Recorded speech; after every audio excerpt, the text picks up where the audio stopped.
어떻게 나가야 할까?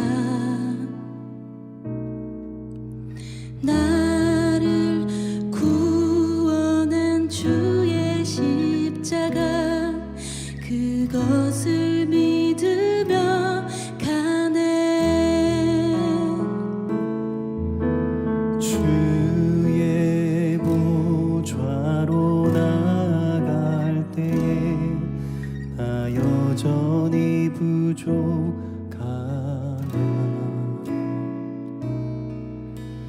나를 품으신 주의 그 사랑, 그것을 믿으며 가네. 자격 없는 내 힘이 아닌 오직 예수님의 보혈로, 자격 없는 내 힘이 아닌 오직 예수님의 보혈로.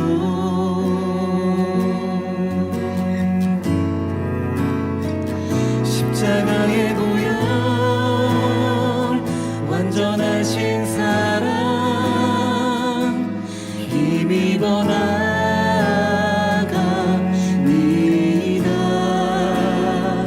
십자가의 보혈, 완전하신 사랑, 힘입어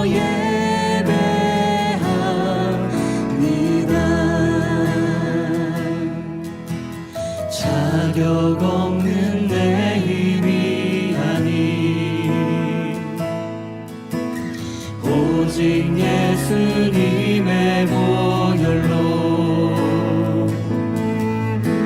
자격 없는 내 힘이 아닌 오직 예수님의 보혈로.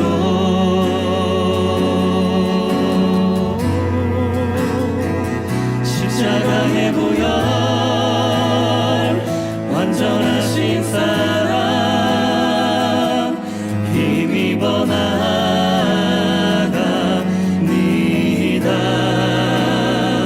십자가의 보혈, 완전하신 사랑, 힘입어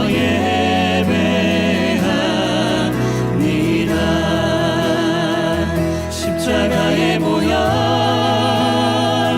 완전하신 사랑,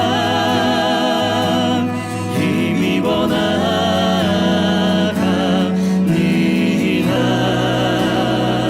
십자가의 보혈,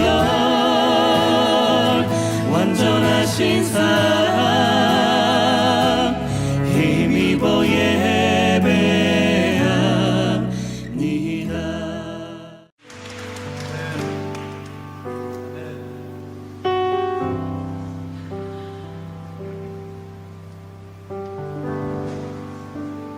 우리 시간 이 고백으로 우리 주님 높여드렸으면 좋겠습니다.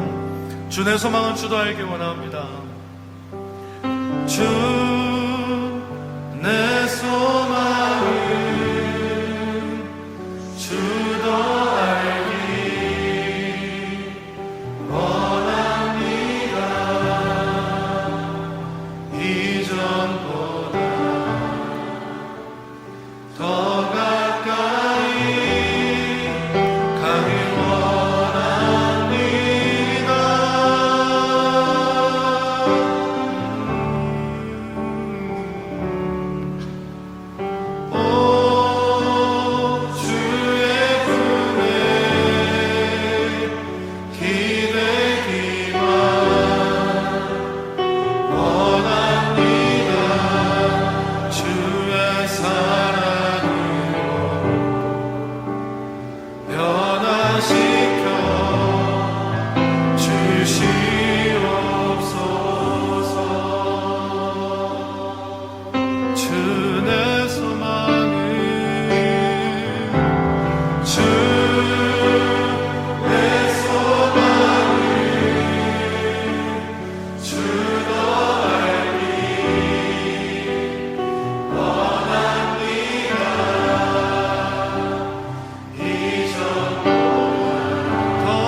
예수께서 즉시 제자들을 재촉하사 자기가 무리를 보내는 동안에 배를 타고 앞서 건너편으로 가게 하시고 무리를 보내신 후에 기도하러 따로 산에 올라가시니라. 저물매 거기 혼자 계시더니 배가 이미 육지에서 술이나 떠나서 바람이 거스름으로 물결로 말미암아 고난을 당하더라. 밤사경에 예수께서 바다 위로 걸어서 제자들에게 오시니 제자들이 그가 바다 위로 걸어오심을 보고 놀라 유령이라 하며 무서워하여 소리 지르거늘 예수께서 즉시 이르시되 안심하라. 나니 두려워하지 말라. 베드로가 대답하여 이르되 주여, 만일 주님이시거든 나를 명하사 물 위로 오라 하소서. 오라. 베드로가 배에서 내려 물 위로 걸어서 예수께로 가되 바람을 보고 무서워 빠져가는지라 소리질러 이르되 주여, 나를 구원하소서. 하니 예수께서 즉시 손을 내밀어 그를 붙잡으시며 이르시되 믿음이 작은 자여, 왜 의심하였느냐?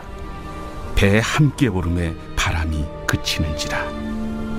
배에 있는 사람들이 예수께 절하며 이르되 진실로 하나님의 아들이로소이다. 그들이 건너가 게네사렛 땅에 이르니 그곳 사람들이 예수이신 줄을 알고 그 근방에 두루 통제하여 모든 병든 자를 예수께 데리고 와서 다만 예수의 옷자락에라도 손을 대게 하시기를 간구하니 손을 대는 자는 다 나음을 얻으니라. 2월 18일 6.19 온전한 기도에 오신 여러분을 환영합니다. 오늘 본문은 예수께서 즉시 제자들을 재촉하사라는 긴박한 구절로 시작됩니다. 예수님은 왜 이토록 서두르셨을까요? 이것을 이해하기 위해서는 우리는 어제의 비극과 오늘의 경이로움을 동시에 보아야 합니다. 당시 유대는 요동치고 있었습니다. 메시아의 길을 예비하던 광야의 외침, 침례 요한이 헤롯의 칼날에 순교했습니다. 이것은 단순한 죽음이 아니라 메시아의 길을 예비하던 자가 사라진 영적 상실이자 세상 권력이 하나님 나라를 대적하는 서슬퍼런 현실을 보여준 사건이었습니다. 예수님은 이 슬픈 소식을 들으시고 빈들로 물러가셨지만 그곳까지 따라온 무리를 보시고 불쌍히 여기시고 고치시고 오병이어의 기적으로 먹이셨습니다. 유대 백성들에게 광야에서의 식사는 곧 모세와 같은 메시아를 떠올리게 하는 강력한 표적이었습니다. 오병이어를 경험한 무리들은 흥분했을 것이고 헤롯의 억압적인 통치 대신 기적을 보이신 예수님을 왕으로 세우려는 정치적 열망이 폭발하기 직전이었을 것입니다. 하지만 바로 이 지점에서 예수님은 제자들을 재촉하여 배에 태워 보내시고 무리들을 돌려보내시고 자신은 홀로 산에 오르십니다. 이것은 회피가 아니라 이 땅에 보냄받은 사명의 재확인이었습니다. 세상의 열광은 예수님을 배불리는 왕으로 만들려 했지만 예수님은 하나님의 언약을 이루시기 위해 보냄받은 그 고난의 길을 걷기 위해 홀로 기도하러 가신 것입니다. 유대 관점에서 산은 하나님을 만나는 장소입니다. 예수님은 그곳에서 성령의 충만함 가운데 하늘의 통치 원리를 붙드셨습니다. 제자들은 세상의 환호로부터 격리시키시고 당신은 고독 속에서 아버지의 뜻을 구하셨습니다.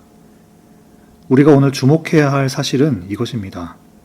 예수님이 가장 깊은 기도의 자리, 그 거룩한 고독의 자리에 계실 때 제자들은 가장 처절한 풍랑의 자리로 던져졌다는 사실입니다. 예수님은 사명을 위해 홀로 기도하셨고 제자들은 예수님이 없는 밤 사경의 어둠 속에서 자신들의 무력함을 마주하게 됩니다. 오늘 우리는 이 본문을 통해서 사역의 절정 뒤에 찾아온 이 폭풍우가 어떻게 우리를 진정한 믿음으로 인도하시는지 또한 함께 묵상해 봅시다. 그리고 물 위를 걸으셔서 제자들을 만나시고 발 디드신 게네사렛에서는 어떤 의도로 이동하셨는지 함께 묵상할 때 하늘의 위로와 성령의 충만한 권능으로 세임 얻으시는 시간 되시기를 축복합니다. 본문 22절에서 23절에서 예수님은 제자들을 재촉하셨습니다.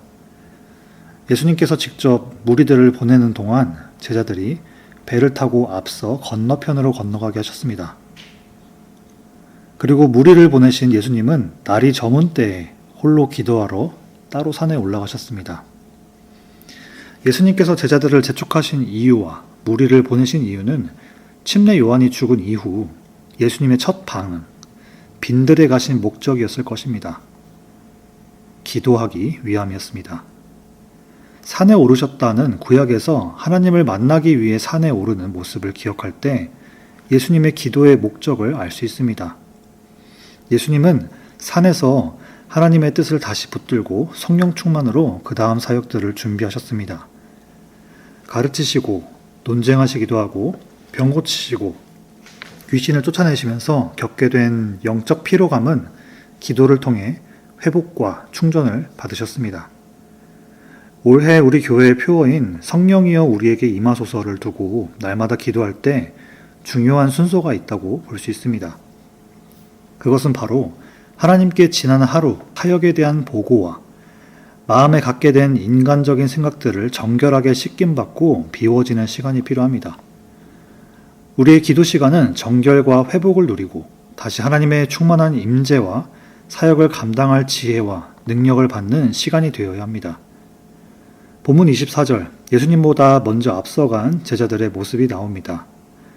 제자들이 탄 배가 육지에서 멀리 떠나 풍랑과 싸우고 있을 때 시간은 밤 사경이었습니다. 밤 사경은 새벽 3시에서 6시 사이입니다. 인간이 가장 무력해지고 어둠이 가장 짙은 시간입니다. 바로 그때 예수님이 물 위를 걸어오십니다. 그런데 제자들의 반응은 어떠했나요? 유령이다! 라면서 비명을 질렀습니다. 제자들은 불과 몇 시간 전 오병이어의 기적으로 예수님의 능력을 보았습니다. 하지만 예수님 없이 고난 속에 던져지자 그들은 영적 분별력을 완전히 잃어버렸습니다. 성령의 조명이 없는 인간의 눈에는 우리를 구원하러 오시는 예수님조차 나를 해치러 오는 공포의 대상으로 보이기 마련입니다. 이 소란 속에서 예수님의 음성이 들립니다. 안심하라, 나니 두려워하지 말라. 여기서 예수님은 자신을 가리키는 나니는 히브리적 관점에서 하나님 자신의 표현인 에고 에이미, I am을 떠올리게 합니다. 풍랑이 거센 이 바다를 만든 이도 나이니 두려워 말고 안심하라. 예수님의 음성을 들은 베드로는 돌발적인 요청을 합니다. 주여, 만일 주님이시거든 나를 명하사 물 위로 오라 하소서. 베드로의 이 도전은 단순한 영웅심이 아닙니다. 유대적 믿음의 핵심인 쉐마, 즉 들음과 순종의 반응입니다. 주님의 음성이 있다면 물리적인 법칙도 뛰어넘겠다는 결단입니다. 실제로 베드로는 물 위를 걷기 시작했습니다. 하지만 비극은 금방 찾아왔습니다.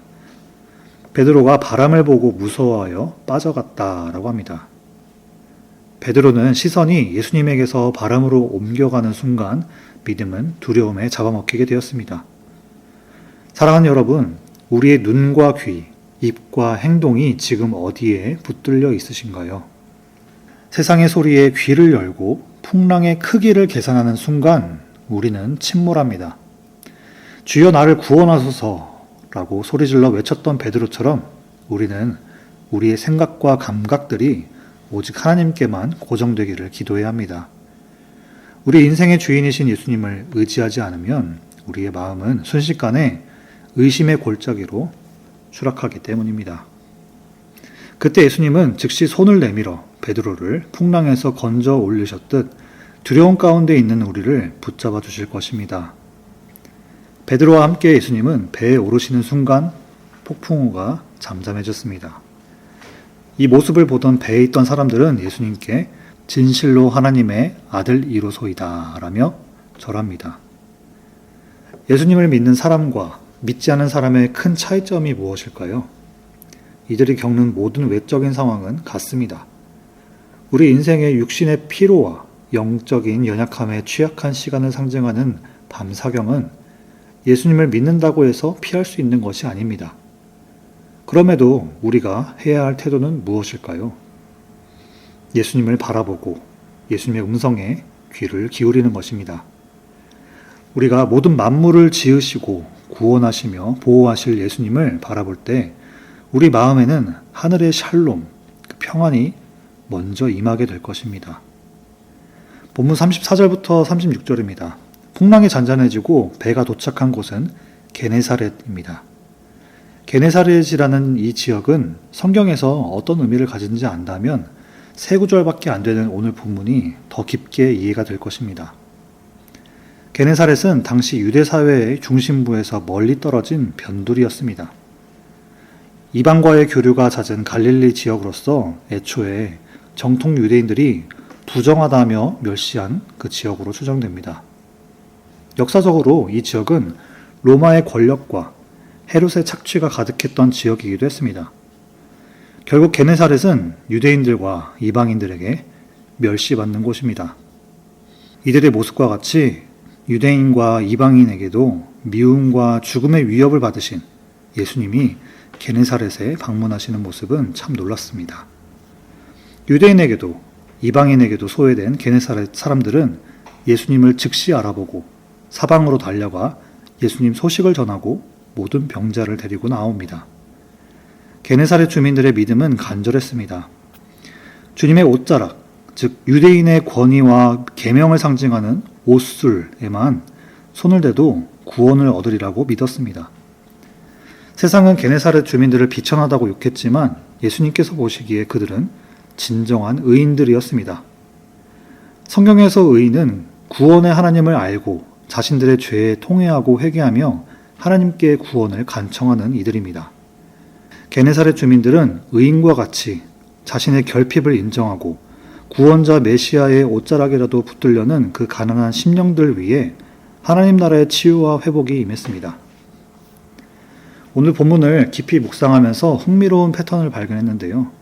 침례 요한이 죽은 소식을 들은 이후 예수님의 이동 경로를 정리해보면 예수님의 공생의 사역 시작과 비슷한 패턴이 보이는 것이 있었습니다. 마태복음 4장에서 예수님은 침례 요한에게 물 침례를 받으시고 성령 침례를 받으신 후 성령에 이끌려 광야에서 시험을 받으셨습니다. 그리고 천국을 선포하시고 갈릴리에서 베드로와 세베대의 아들 야고보와 요한을 첫 제자들로 세우셨습니다. 마태복음 14장에서도 죽임을 받은 침례 요한이라는 한 사람의 기점을 통해 예수님은 빈들로 나아가셨습니다.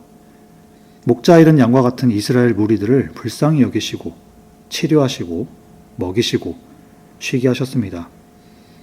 예수님은 시편 23편에 소개된 참 목자의 모습을 보이셨습니다. 그리고 갈릴리 호수에서 아무것도 건지지 못한 채 게네사렛에서 텅 빈 그물을 건져 올리던 베드로를 제자로 부르셨듯이 예수님은 갈릴리 폭풍 가운데서 베드로를 만나시고 게네사렛으로 이동하셨습니다. 게네사렛은 누가복음 5장 1절부터 11절 시몬 베드로가 제자로 부름받은 곳이기도 합니다. 게네사렛 주민들은 마치 베드로, 세베대의 아들 야고보와 요한의 믿음의 후예들과 같이 모든 사람들이 예수님의 소식을 듣고 병자들을 모두 데리고 나와 고침을 받았습니다. 마태복음 4장과 14장 패턴이 비슷하지 않나요? 잠깐 영상을 뒤로 돌려서 마태복음 4장과 14장의 패턴이 어떻게 연결되는지 적으면서 들어보시길 바랍니다. 이 패턴에서 발견한 것은 하나님의 구원 사역 사이클입니다. 구원의 시작은 자기 부인입니다.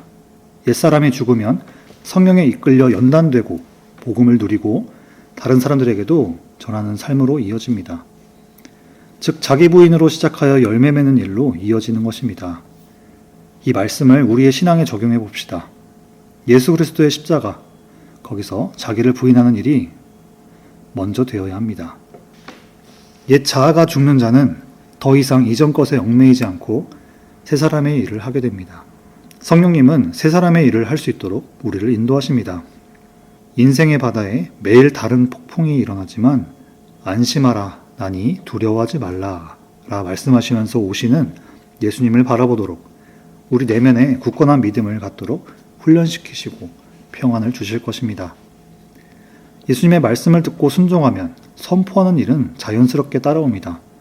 결단하고 입술을 열어 선포해야 할 때도 있지만 오늘 본문처럼 온전한 순종과 신뢰만으로도 영적 추수를 기다리는 이들에게 소망을 선포하게 되는 것입니다. 어떤 상황에 처해 있을지라도 하나님을 만나는 깊은 기도의 자리로 나아갑시다. 예수님의 음성에 귀를 기울이고 예수님의 말씀에 따라 살 때 예수님의 능력의 손을 붙잡게 될 것입니다. 구원자이신 예수님을 바라볼 때 우리 삶에 눌려있는 것과 병든 모든 것이 예수님을 통해 자유함을 경험하게 될 것입니다. 예수님을 마음에 중심 두는 삶으로 하나님의 구원과 평안을 충만하게 누리는 하루가 되시기를 축복합니다. 들은 말씀 붙들고 같이 기도하시겠습니다. 홀로 깊은 기도를 위해 산으로 올라가신 예수님처럼 하나님의 임재, 깊은 곳으로 들어가는 성숙한 기도의 자리를 사모하게 달라고, 어둠과 폭풍 같은 세상 속에서도 믿음 잃지 않고 예수님께 집중하고 예수님의 음성 따라 사는 하루 되게 달라고, 게네사렛 주민들처럼 진리이신 예수님의 능력이 나와 가족, 이웃에게 증거되어 하나님 나라를 누리는 하루 되게 달라고 들은 말씀 붙들고 같이 기도하시겠습니다.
두 번째로 교회를 위해서 같이 기도하시겠습니다.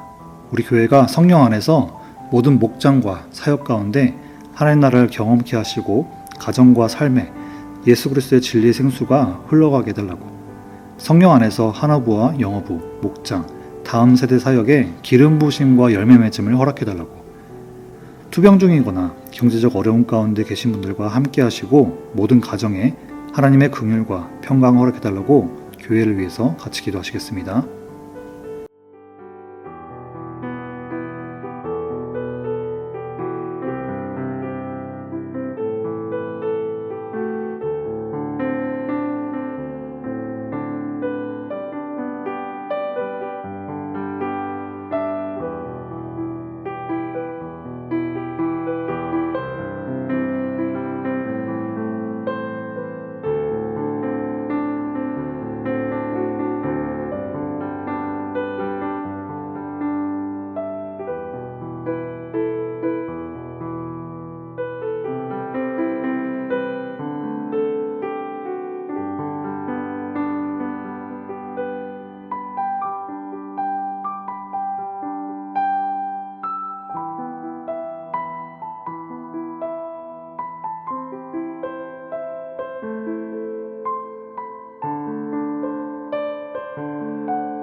마지막으로 선교지와 열방을 위해서 같이 기도하시겠습니다. 조국 대한민국과 전 세계에 공의와 자비 하나님께서 함께 해달라고, 모든 교회가 이 세대를 향한 애통한 마음 갖게 하시고 각자의 자리에서 복음의 열매를 맺게 하시고 하나님 나라가 교회를 통해서 선포되게 해달라고, 세계 각지에서 복음을 전하고 계신 선교사님들의 영육혼 그리고 가정과 사역에 하나님의 도우심과 열매 맺음을 경험하게 해달라고 선교지와 열방을 위해서 같이 기도하시겠습니다.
이제 함께 주기도문 하심으로 개인 기도하시고 6.19 온전한 예배를 마치도록 하겠습니다. 하늘에 계신 우리 아버지여, 이름이 거룩히 여김을 받으시오며 나라가 임하시오며 뜻이 하늘에서 이루어진 것 같이 땅에서도 이루어지이다. 오늘 우리에게 일용할 양식을 주시옵고 우리가 우리에게 죄 지은 자를 사하여 준 것 같이 우리의 죄를 사하여 주시옵고 우리를 시험에 들게 하지 마시옵고 다만 악에서 구하시옵소서. 나라와 권세와 영광이 아버지께 영원히 있사옵나이다. 아멘.